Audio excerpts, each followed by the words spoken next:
అందరికీ నమస్కారం అండి.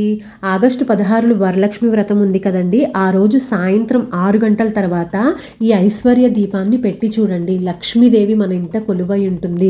ఒక్క వరలక్ష్మి వ్రతం రోజే కాదండి, ప్రతి శుక్రవారం లేదంటే నెలలో ఒక్క శుక్రవారం అయినా ఇలా పెడితే చాలా అంటే చాలా మంచిది. మన అప్పులు తీరాలి అనుకున్న వాళ్ళు ఇన్ని శుక్రవారాలు అంటే 21 శుక్రవారాలు కనుక అనుకొని చేస్తే ఖచ్చితంగా అప్పులు తీరి మన ఇంట లక్ష్మీదేవి నివాసం ఉంటుందండి. ఏం లేదండి, ముందుగా ఒక పెద్ద ప్రమిద తీసుకొని, అది పాతదైనా పర్వాలేదు, దీపం పెట్టడం ముఖ్యము.